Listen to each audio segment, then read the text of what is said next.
major problem that we face is fiscal discipline among the ruling class. And we have a whole chapter in the Constitution, chapter 12, dealing with public finance. But if you look at how we handle things, majority of us are not informed, and even Parliament itself and the Treasury does not handle things constitutionally. So we need to, moving forward, we also need to work on this and to make sure that the Constitution is not there for cosmetic reasons. It's there for a purpose, and we need to make sure that it is followed to the letter. So then we need to make short and long-term goals. What do we aim to achieve when you go to the protest next week? I know right now we are using the hashtag Ruto must go, but do we see that happening? Because I would want that to happen probably tomorrow or even yesterday. But is it, where are we headed with this, and when are we likely to achieve this? And if this is a long-term plan, what are our short-term goals? Because I think we can reopen the case on Linturi. We can start with this because we need to have examples. We need to teach these people that, we actually mean what we say. And because corruption is our biggest problem, we need these people to go. We need the president to just call this person and tell them to go. Because again, if we talk about dissolving parliament, Ruto won't. Remember that the only thing that is working for Ruto right now is the parliament. The public is not working for him. He has no political goodwill in the public. He won't dissolve that parliament. What we need to do is recall our MPs. And then this calls us to make reconstituting of IBC our short-term goal. So yeah, but and I know we've talked about we don't want leaders, but we need to organize ourselves. And I do not mean that we appoint somebody that now when the protest is called, you're the one who talks for us, but we need some sort of organization. I also like the way we've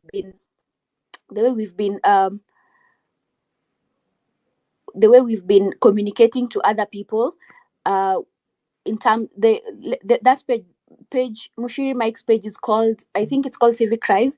I really like how we've been doing things, ensuring that everyone understands what we are doing. And so even as we intend to continue, we also need to communicate this in different languages for everyone to understand, because we realize that people who go to the streets, they've not understood what exactly we're going to do. They just had that Tuesday kuna kwanga na maandamano and then they tokea. So let's not make ours a Pyrrhic victory. Let's actually have goals. And I want us to know that we are the only functional unit or functional organ in this country right now.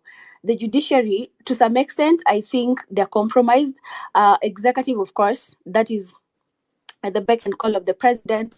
The legislature is fakeless. So now, what do we do? And I think we need to start organizing ourselves, because we also do to die, and we are not ending it here. We keep going. I for one do not want to get to 2026 and then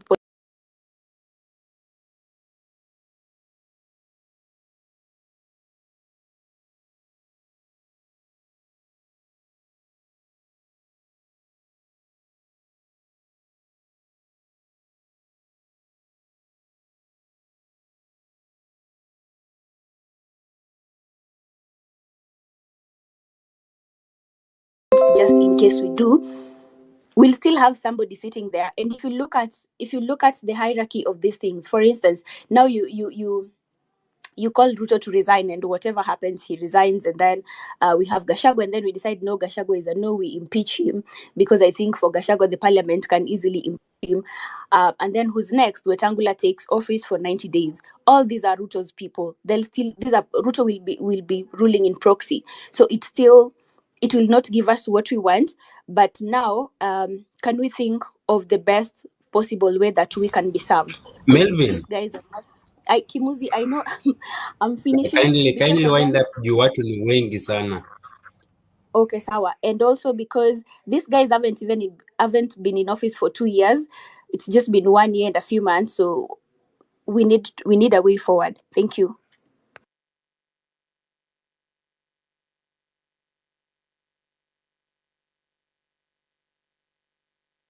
Africa, I can see Africa. Kindly take over.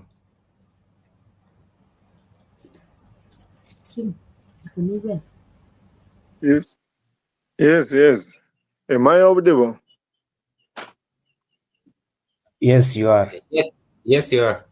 Yes, thank you guys. And I am today, as much as I am a disappointed Kenyan, I'm also a very proud Kenyan because of what we are doing as the youth. And first of all, I want us to urge all of us that the distractions that are coming, tumeona vizuri, those who came for the press conference, those guys are government sponsored. And one of them, I really thank you guys because you are doing the research. One of them, tunaona vizuri, he was behind Ruto in some interview.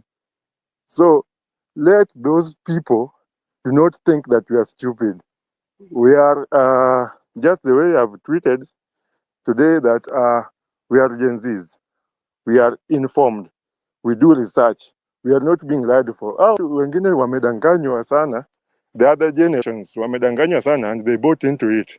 With us, we do our own research. We validate the informations that we give and we get, we consume. Again, we are continuing with the protest tomorrow and Sunday. These people are going to come into our churches. Just the way we did last time. Let us people to speak because they're buying off our parents. They are buying off the older generation, like places like Eldoret, where they have brought goons walking with clubs within the city, within the town, scaring the youth. They are to insert fear into the people. We are this new generation. We are a generation that do not care about, and we don't get fear. They tried to insert fear into us, na tukakuwa na woga. But then came and we woke up, ikatuambia kwamba tusirudi nyuma. Walijaribu kutushtua. Then when we realize who Ruto is, he really is, venye and how Avengers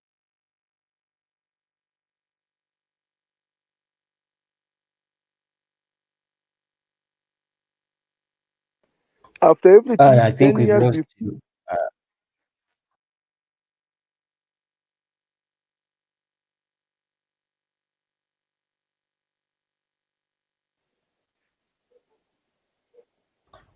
Gerald, I don't think I can hear you.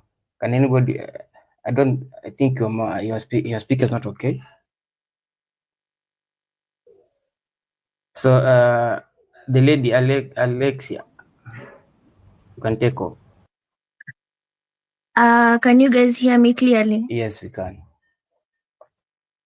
Okay, so first and foremost, to be honest, I think I'm happy because if anything, anybody anatokea hapo mbele, points zangu anazisema, so it just shows we are all on the same level of thinking. But let me just put this quick. First and foremost, there's this guy who called Nelson alisema kitu the other day. As each system comes in government, the Westerners find a way to make us weaker and weaker. Let me give you an example. When our first president came to power, these guys could not handle, how is it called, dealing with the government. So they're like, hey, you guys, nikasi tujui kufanya hii kitu, ebu come lead us. And from there, these people have been giving themselves loopholes to make us weaker and weaker.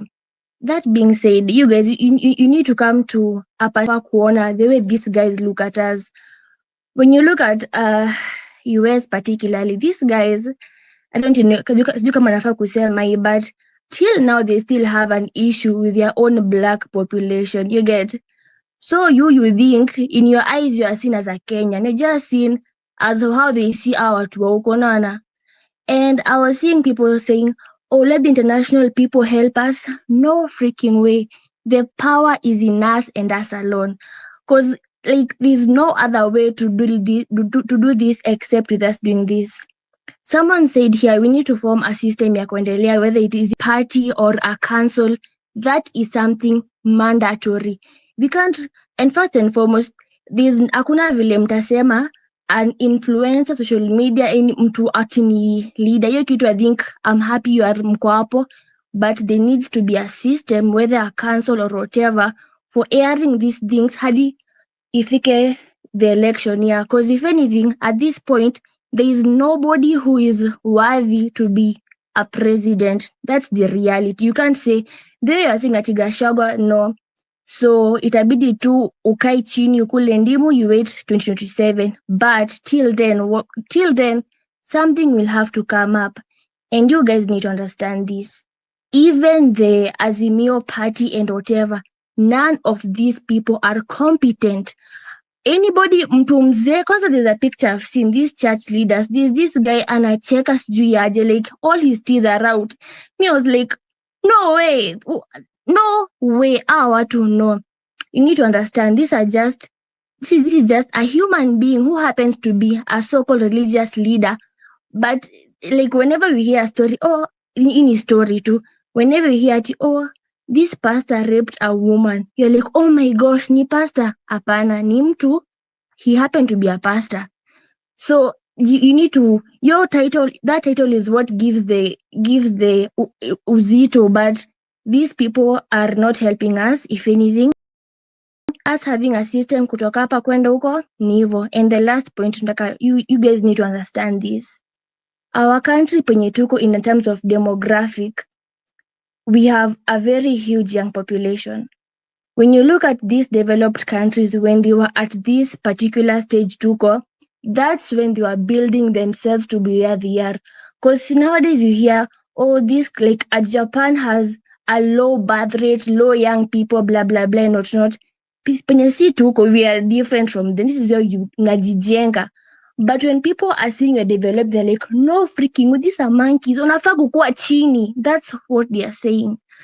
I think so anyway. But yeah, Nivo, so please, this momentum cannot die no matter what. So yeah, thank you. Okay, thank you for your sentiments. Before we invite the next speaker, I'd just like to ask a rhetorical question. They are asking for dialogue, so I'm asking myself, Ruto does not know what needs to be done. The people in government, they don't know what they need to do. So we have to tell them, we have to meet them and tell them, listen, this is what needs to be done. These guys know exactly what they need to do. You should read their manifestos. It's manifestos major what they need to do. But once they get power, they do the complete opposite. Okay, so the next speaker, let's take a gentleman. Ibrahim. Hello guys, am I audible? Yes, you are.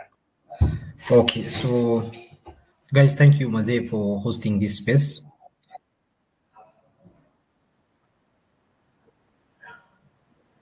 Young people of this nation.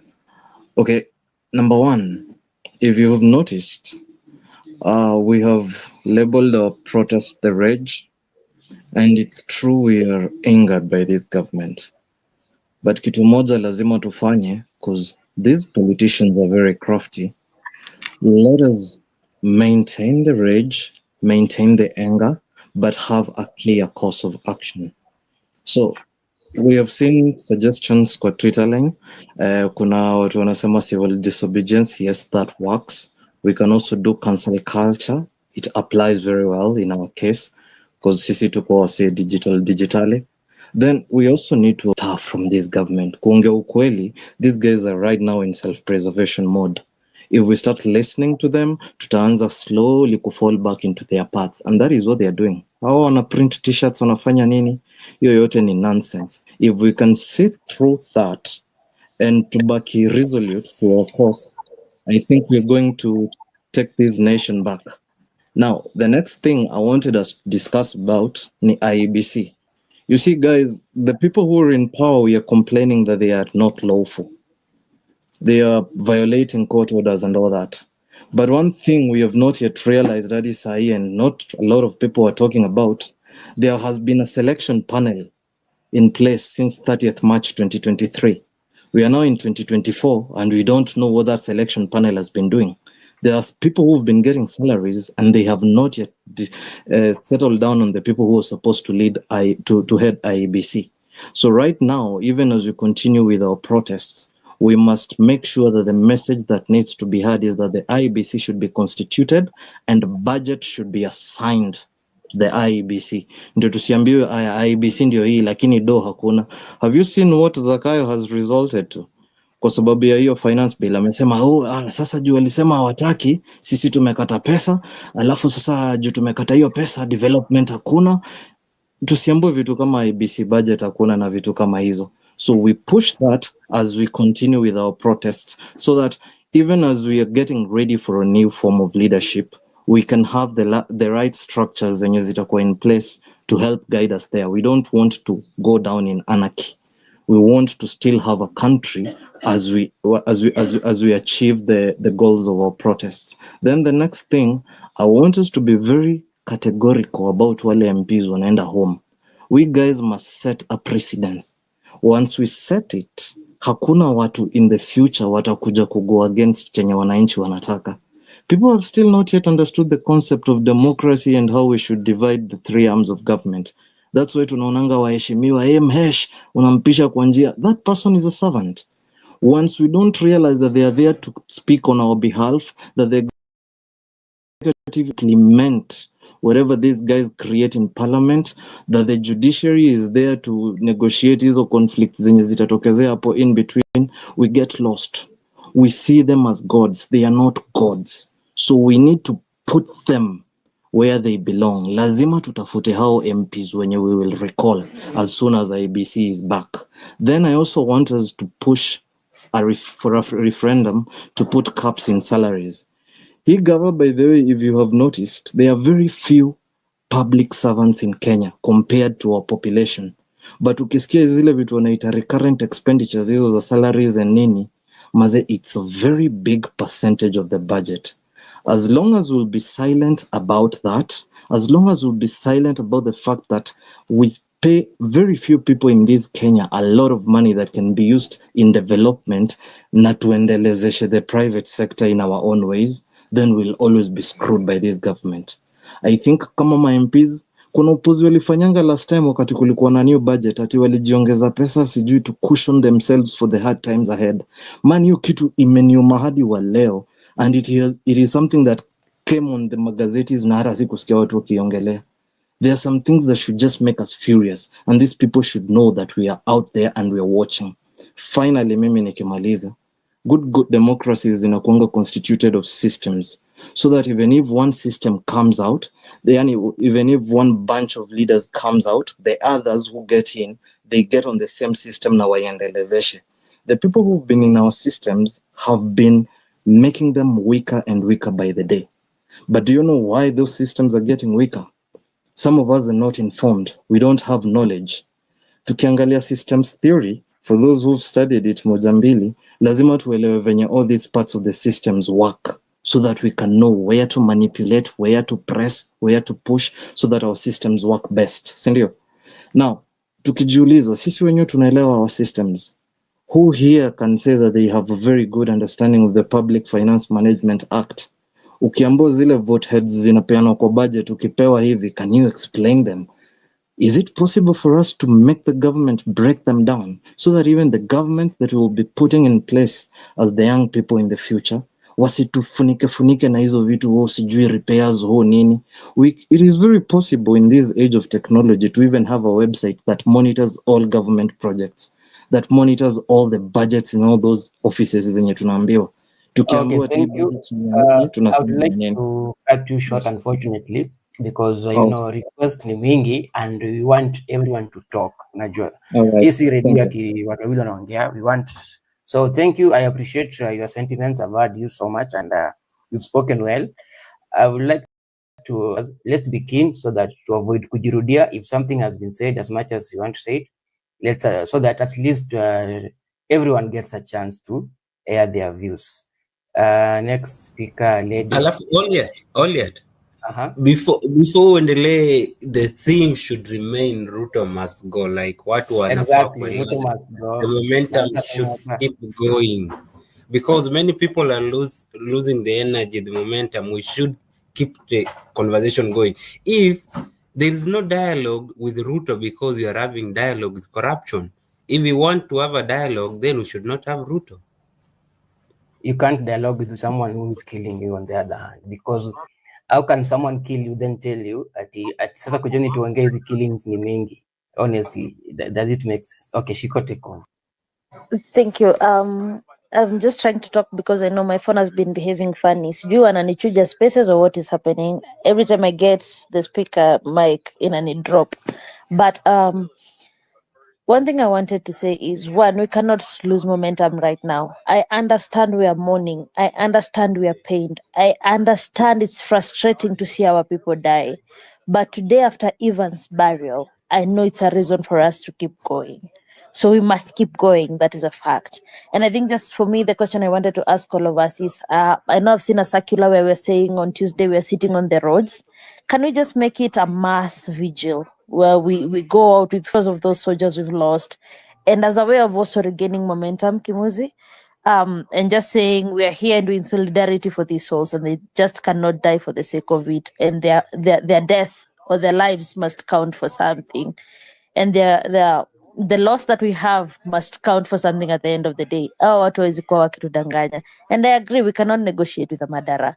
But at the same time, we need to ask ourselves, how do we make sure all of us are able to express themselves and we're able to harness every single thing that we need done and say these are our demands, and we're not backing down until all of them are met one by one, including Ruto leaving office. Thank you. Thank you so much for being brief and direct to the point. The next speaker, Dr. James, you can take over. Or Kimuzi have something to And say? actually, all yet, people should be actually short, precise, and brief like that, so that everyone can talk. Hey, thank you guys for this space. Mine is simple. I just have a few points that I would like to contribute to the motion. One, the question of the way forward as we remember our fallen heroes.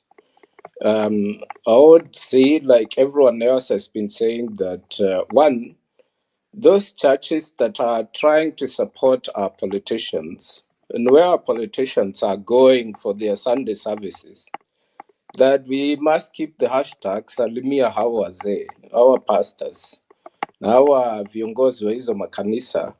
We need to keep speaking to them and greeting them daily. Salimia Hawa Wazee. The other thing that I would suggest is we want to honor those heroes that have left us, who are keeping us in motion. One is that this has been mentioned a couple of times, and I would like to repeat it and emphasize on it, that we need to go to their barriers, to their memorials in masses. And as we go to the memorials in masses, we need to carry some ribbons. It can be red, white, or black. And we cover our mouths. We don't have to speak anything. And at the same time, in those masses, we have to make sure that the politicians who are coming to attend do not get close to the memorials or the barriers. We keep them off. And the other thing that we need to keep doing is that we have to keep pressure on these politicians. Because, I don't know whether you know the philosophy of Winnie the Pooh. Winnie the Pooh says that bees only exist to make honey. And this honey is only for Winnie Pooh. And this is the philosophy that is very, very widespread within the African countries, within the African leadership and politicians, that people only work to produce so that those in authority may have it and have it all. And this mentality that they also assume that the government is there to serve them, not them to serve the people. That they have been elected to serve the government and then forget that the government are those people who elected them, and they want to eat from the same government. This is not possible. So this mentality of Winnie Pooh, that bees only produce honey so that Winnie Pooh may have honey, we have to keep this conversation going. We have to debate with them. We have to go towards them. We have to tell them this is not possible. Stop. And this is why they are using the police. This is why they are using the military to beat us up, to kill our own people, to use live bullets. Who gives them the mandate? Who gives them the authority to kill our people or to send the police and the police force? So the last conversation we need to have is also that with the police force. Why are our brothers and sisters killing us? Yet they suffer even much more than ourselves. Don't they understand the cost they are taking? Don't they know that when they go to war and kill someone, they never come back the same persons again? This conversation of morality, we have to talk and keep on pushing to our police force. Thank you.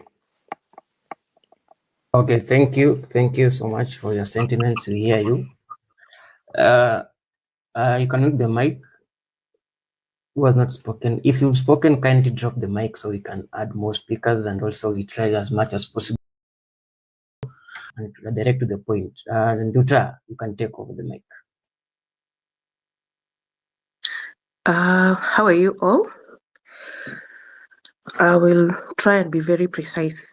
In terms of the motion today, it's about the fallen soldiers, the fallen heroes. Because of their unwavering commitments, that is why we are here. In their hearts lied courage, hope, and unwavering support for change. Therefore, their sacrifice should not go in vain, and it should ignite change in all of us. Therefore, I think we should hold a vigil. There's a lady that has mentioned a vigil on Tuesday. Like if it was to be Maandamano on Tuesday, I think that Tuesday should be dedicated for a vigil. We just hold candles as much as even others are away. We've already held candles in other parts of, in other places. Like in Australia, we had a vigil yesterday. So I think that vigil should be a priority. This is to give them their respect, to show respect to them. And then how did we end up here? As much as we are mourning, as much as, I understand I am a mother, people have lost children, but how did we end up here? What is our biggest enemy? What is our biggest problem? For us to get here, how did we end up here? It should not be that lives of people, do not matter more than a bill. It should not be that way. This is not our country. We cannot all be saying, oh, we don't have a country there. We want to change that statement that we have a country. We should have goals. I think people are now becoming disintegrated and move. When people start moving to different directions, it's because the goal is not precise. It's not implicit. That goal needs to be precise. There needs to be a long-term goal and there needs to be a short-term goal. What is our short-term goal? Can it be written? Can it be precise so that people move in one direction? There's a lady that said that a space like this can be used for a committee, and I want to reiterate the same. People need to have a space where we don't have to have leaders. We don't have to have people that are leading this movement. It doesn't need to be there, but a committee that can amplify what we are talking about. That is enough. They're asking for a dialogue. Our dialogue is simple and clear. Why are they asking to be told the same things?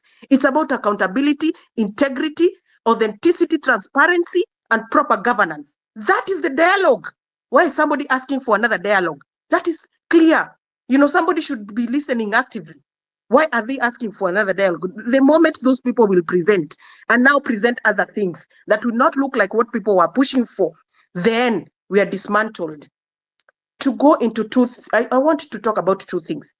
Our biggest enemy is much more triggered by the bill, but the bill is part of the problem. Our biggest enemy is institutionalized corruption. How can we fight this bull? How do we bring corruption down? What can we do to pull the enemy down, because even if the bill, now that he has refused to assent to the bill, yes, he has refused to assent the bill, but I'm also in between. I'm 50-50 between the bill, whether it's going to be, I'm in between. It is only the lawyers that can tell us. And today I had a lawyer talk about he cannot withdraw, not even the members that introduced it. So where do we stand within the 40 days? For corruption to be tackled, I think it's somebody has said we need to hit exactly where we were hitting before. Ruto must go, and it should be loud, clear. This man has failed the young people. If you want to kill a nation, start with the young people. He has failed all of us. We bestowed hope in him, and he has not rendered. He's micromanaging. He cannot listen with empathy. He's egoistic. He has a closed mind. He's now blame shifting. How do you call people that are trying to push for their democracy?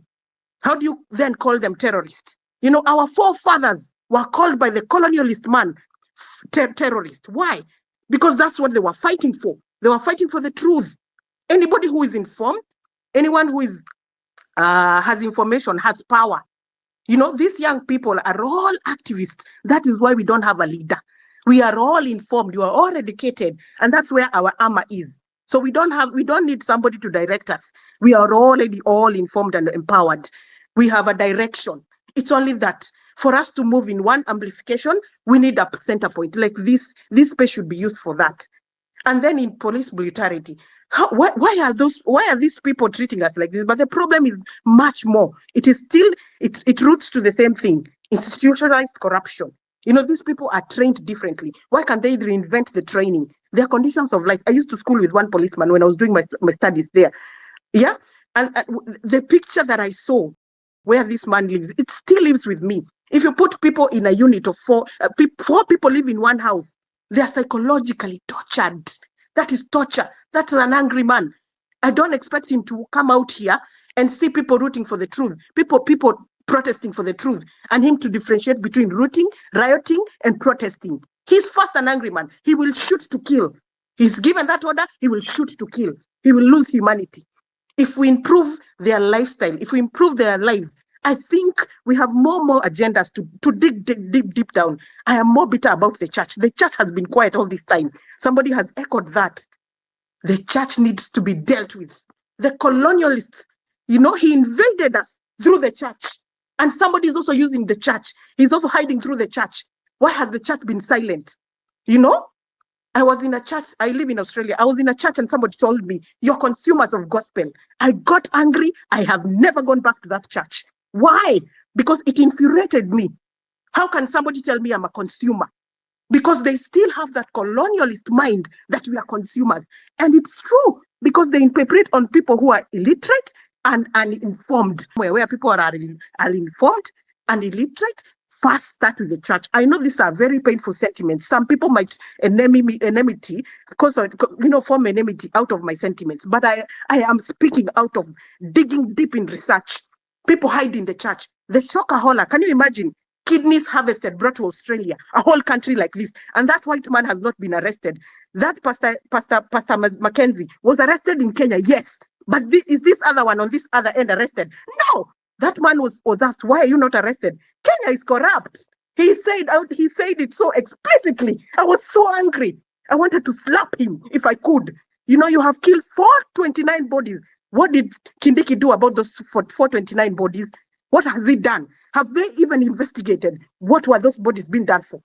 People are dying in a church for hunger, but is it only the church? Even outside, people are dying out of hunger. That is why we have normalized hunger. Like it looks a new normal. Let us dig deep into what would move forward with. If it's the church, we should be like Rwanda. We should step up. In 2021, Rwanda closed all those churches to standardize them. We should start by closing those churches. We should start closing those churches. These churches are the cause of all problems. We should standardize them. I was listening to another pastor. I'm not going to mention their name, but he was busy in a sermon. I was on a sermon on TV, and somebody tells people, if you go to Dubai, these are demonic countries. Your blood in a nyonywa.